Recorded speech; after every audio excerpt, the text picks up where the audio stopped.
আমি দেশে তাগিদে এসেছি, আমি বাচ্চাদের রক্ত দেখতে পাশে থাকতে পারছি না। আমার 3 বাচ্চা বিদেশে পড়ছে, কিন্তু আমার কোনো বাচ্চা এখানেই পড়ে না, সবাই স্টাবলিশ। কিন্তু তারপরেও আমি এসেছি, কারণ এটা ন্যায়, মরবো তো একদিন, রক্তের মূল্য দিতেই হবে। তুমি অন্যায় করবা, তোমাকে অন্যায় তোমার উত্তর দিতেই হবে, আজকে না হলে কালকে, কালকে না হলে মনের মধ্যে তুমি ঘুমাতে পারবা না। তো আপনারা দেখছেন যে সর্বস্তরের মানুষ রাজপথে আসছে। আপনারা নামাজের পরপরই প্রত্যেকটা মসজিদে দেখেছেন যে আমাদের যে কার্যক্রম ছিল যে দোয়া মাহফিল, সেই দোয়া মাহফিল শেষে সবাই রাজপথে এসেছে প্রতিবাদ জানাতে। কারণ আমরা জানি বাংলাদেশ এখন মিথ্যা সিস্টেমে চলতেছে, সেই মিথ্যা সিস্টেমকে আমরা সত্য একটা প্রজন্মকে সত্য দেখানোর জন্য এবং সত্য ইস্টাবলিশ করার জন্য আমরা তরুণরা হাতে নিয়েছি। মৃত্যুকের কাছে আমরা কখনো সত্যের বিচার চাবো না। কারণ আমরা বাসায় আর বসে কেউই থাকতে পারছি না, কারণ বাসায় বসে থাকার আসলে কোনো সুযোগ নাই। আমার ছাত্ররা যখন আমি জানি যে হত্যার শিকার হচ্ছে, তারা নিপীড়নের শিকার হচ্ছে, তাদেরকে ধরে নিয়ে যাওয়া হচ্ছে কোনো কারণ ছাড়া, আমার ক্যাম্পাসের সামনে থেকেও ধরে নিয়ে যাওয়া হয়েছে, তখন আমরা টিচাররা আসলে বসে থাকার কোনো উপায়ই নাই। আমাদের এখানে আসার একটাই উদ্দেশ্য যে আমাদের স্টুডেন্টদেরকে এই ধরনের নিপীড়ন নির্যাতন থেকে এগুলা থেকে বন্ধ করতেই হবে আপনাদের, এটার কোনো বিকল্প নাই। আমরা সবাই তাদের সাথে আছি, এটা বুঝতে হবে। এখন শুধু ছাত্ররা নাই, প্রতিটা শিক্ষক তাদের সাথে আছে। আমাদের ছাত্ররা কোনোদিন একা ছিল না এবং কখনোই একা থাকবে না।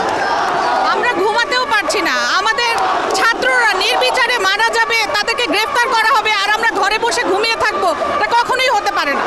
আমার মেয়ে, আমার সন্তান, ছেলেমেয়েরা পর্যন্ত চলে আসতে চেয়েছে, ওরা মাইনর, ওরা বলছে মা আমিও তোমাদের সাথে যাবো। নিচে আমার ভাই নকলে খুন হয়েছে, কেন খুন হবে? বাংলাদেশ জানার মালু না, আনা না, কেন খুন হবে? আমি সুখ করি না, আমি পড়া বাকুলা, আমি আনন্দ আছে। এই মিছিলে আমার কেন ভাই মরো? আর কোন জায়গা আমার আমি একটা আমাদের আগামী ভবিষ্যৎ, আগামী প্রজন্ম যাতে সুস্থভাবে সুন্দরভাবে বাঁচতে পারে, তাদের যেন স্বাধীনতা থাকে, কথা বলার সুযোগ থাকে, সেই জন্যই আসছি এখানে। না, কোনো সংজ্ঞা না, মরলে রাজপথে মরবো, ঠিক আছে। আমরা চাচ্ছি এই স্বৈরাচারের নিপাত হোক। আমরা আগামী প্রজন্ম যাতে সুন্দরভাবে, ভালোভাবে, সুস্থভাবে জীবনযাপন করতে পারে, ঠিক আছে। 24 ব্যাচে যেহেতু আমাদের পরীক্ষা, আমাদের অনেক ভাইদেরকে জেলে আটকে রাখা হয়েছে অন্যায় মামলা দিয়ে, অন্যায়ভাবে, যার কোনো ভিত্তি নাই। যদি তাদেরকে সম্পূর্ণরূপে মুক্তি এবং খালাস না দেওয়া হয়, তাহলে আমরা এইচএসসি 2024 পরীক্ষা বর্জন করলাম। It's loud and clear. ওটা আন্দোলনের প্রজন্মের সন্তানরা 53 বছর নামছে, তাদের যুক্তি আন্দোলনের জন্য নামছে, তাদেরকে পাখির মতো গুল্লি দিয়ে মারা হচ্ছে। এই জন্য আমরা দেশের স্বাধীনের পক্ষে ছিলাম না। দেশ স্বাধীন করেছে, গণতন্ত্র থাকবে, দেশে কথা বলার অধিকার থাকবে। আর শেখ হাসিনা তার ফাঁসিবাদী পুলিশ দিয়া, তার পেট্রো বাহিনী দিয়া নির্মমভাবে ছেলেদেরকে পাখির মতো গুল্লি দিয়ে মারে। ছাদে বাচ্চা 4 বছর 6 বছর বাচ্চারা ছাদে উঠতে পারে না, বারান্দায় যাইতে পারে না, ঘরে থাকতে পারে না, দোকানে থাকতে পারে না, তাদেরকে ধরে এনে নির্মমভাবে গুম খুন হত্যা করা হচ্ছে। আমরা ভোটিংয়ের মাধ্যমে গভর্নমেন্টকে আমাদের রাইট তাদের হাতে তুলে দিয়েছি, সো দ্যাট তারা আমাদের রাইটকে প্রোটেক্ট করে। কিন্তু এখন যখন দেখে আসতেছি যে আমাদের এই ছাত্র সমাজ থেকে শুরু করে কেউ নিরাপদ না, আমরা আমাদের রাইট থেকে বঞ্চিত হচ্ছি, তখন আসলে আমাদের রাইটটা আমাদের নিজেদেরকে এভাবে সংগ্রাম করে নিতে হবে। ওই সংগ্রামের জন্যই আমরা আজকে আসছি, সবার সাথে সমর্থন করতে আমরা থাকবো ইনশাআল্লাহ। পুরো পরিস্থিতিটা হচ্ছে মানুষজন এখন খুবই একটা অশান্তিতে আছে, কষ্টে আছে। কষ্টের কারণটা আর কিছু না, কষ্টের কারণটা হচ্ছে যে অযাচিতভাবে মানুষজনের উপর গুলি চালানো।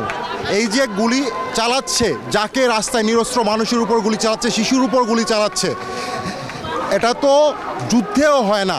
বিদেশি সৈন্যরাও এসে কিছু নিয়ম আছে, শিশুদের উপর গুলি চালানো যাবে না, নিরস্ত্রের উপর গুলি চালানো যাবে না, নারীর উপর গুলি চালানো যাবে না। ওরা কি আমাদের দেশের পুলিশ না ওরা কোনো ভিনদেশী? আমি এটা জানতে চাই। এবং আইনে তাদের কোথায় অধিকার দিয়েছে দেখা মাত্র রাস্তায় একটা মানুষকে গুলি করার? কোথাও নাই। এই অর্ডার যেসব রাজনীতিবিদরা দিয়েছেন তাদের সবাইকে বিচারের আওতায় আনতে হবে। এবং আপনারা বাংলাদেশের মিডিয়ায় যারা আছেন সবাই আওয়াজ তুলুন, কারণ এখানে অনেক দাবি উঠতেছে, সরকার পতন, রাখা না রাখা এসব কিছু জানি না, দায়ী ব্যক্তিদের বিচার হতে হবে এবং বিচারহীনতার যে সংস্কৃতি, গায়ে শুধু পোশাক থাকলেই যে পার পেয়ে যাওয়া, এটা বন্ধ হতে হবে। আমরা নতুন বাংলাদেশ দেখতে চাই। আমরা চাই না এই বাংলাদেশে একটা 4 বছরের শিশু ছাদে খেলতে গিয়ে গুলি খেয়ে মারা যাক। এর পৃথিবীর কোনো দেশে না হোক। এটা কমপ্লিটলি এখন পুরো জাতির উপরে চলে গেছে, পুরো সমগ্র জাতি, যে কোনো পেশা, যে কোনো মানুষ, এটা এখন সবারই আগে আসতে হবে, এগিয়ে আসতে হবে, এটাই হলো কথা।